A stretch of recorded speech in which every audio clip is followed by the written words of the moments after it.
পশ্চিমবঙ্গের উত্তর ২৪ পরগনার স্বরূপনগরের বাসিন্দা ছিলেন মণি গোস্বামী নামে এক যুবক। তিনি তারামা ও শ্রীগুরু বামদেবের এক পরম ভক্ত ছিলেন। একসময় জীবনের দৈহিক কাজকর্ম সব কিছু ভুলে গিয়ে ভক্ত মণি গোস্বামী সর্বদা তারা নামের মহামন্ত্র জপে মগ্ন হয়ে যান। এভাবেই মায়ের কৃপায় বেশ ভালোই তার দিনগুলি অতিবাহিত হতে থাকে। কিন্তু পরবর্তীতে তারা মায়ের প্রতি মনের প্রবল ব্যাকুলতার ফলে তার পিতৃগৃহে আর মন বসে না। তাই তিনি ঠিক করেন তারাপীঠে গিয়ে বামদেব ঠাকুরের সাথে একবার দেখা করবেন ও মাকে পাওয়ার সঠিক পথের সন্ধান করবেন। এরপরই সে তারাপীঠের উদ্দেশ্যে রওনা হলেন। পথে সেরকম অসুবিধে না হলেও রামপুরহাটে এসে শুরু হলো এক প্রবল প্রাকৃতিক দুর্যোগ ও তার সাথে মুষলধারে বৃষ্টিপাত। এমন অবস্থায় যে তারাপীঠে পৌঁছানো খুব একটা সহজসাধ্য হবে না তা তিনি বুঝতে পারলেন। কিন্তু তারামাও শ্রীগুরু বামদেবের প্রতি তার প্রবল আস্থা ছিল। তাই তিনি প্রকৃতির কাছে বশ্যতা স্বীকার না করে এক মনে তারা নাম জপ করে এগোতে লাগলেন। ক্রমশ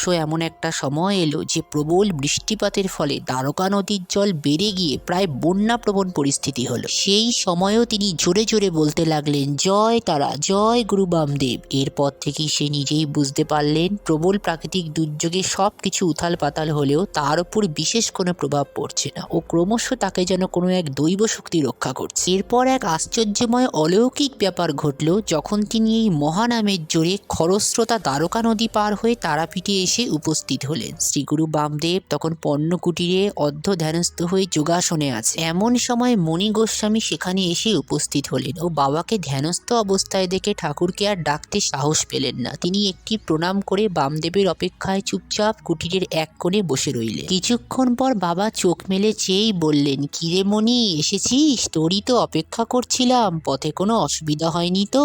এই শুনে তো মণি গোস্বামী হতচকিয়ে গেলেন। ভাবলেন, আমি যে এসেছি ঠাকুর জানলেন কিভাবে? পরক্ষণেই ভাবলেন, স্বয়ং শিবাবতার বামদেব ঠাকুর তো অন্তর্যামী, সর্বভূতেই তার বাস। এই সব কিছু ভেবে উত্তর দিলেন, হ্যাঁ ঠাকুর, এসেছি। তারা মায়ের জন্য আমার মন যে প্রবল ব্যাকুল হয়ে উঠেছে, তাই এবার আমায় সন্ন্যাস দিই। তখন যুবকের কথা শুনে বামাখ্যাপা বাবা মৃদু হেসে বললেন, ওরে শালা, স্বপ্নে তুই তারাবীজ পেয়েছিস? ছলছল নেত্রে তখন বাবার পদযুগল স্পর্শ করে ভক্ত মণি গোস্বামী কাতর প্রার্থনা জানালেন, বাবা, আপনার কৃপায় যখন তারামন্ত্র স্বপ্নে পেয়েছি, তবে এবার আমায় দয়া করে সন্ন্যাস দিন। উত্তরে বামদেব বললেন, সন্ন্যাস দেবো কিরে বাবা? তোকে যে বিয়ে করে সংসারী হতে হবে, পরে তারামাই সন্ন্যাস দিয়ে দেবেন। বলে পিঠে মৃদু করাঘাত করলেন। এরপর কিছুকাল তিনি তারাপীঠে শচী পাণ্ডার গৃহে বসবাস করেন ও পরবর্তীতে স্বরূপনগরের নিজ গ্রামের বাড়িতে ফিরে আসেন। পিতৃগৃহে ফিরেও তার তারামায়ের প্রতি ব্যাকুলতা ও সন্ন্যাস না পাওয়ার প্রবল হতাশা লক্ষ্য করে পিতা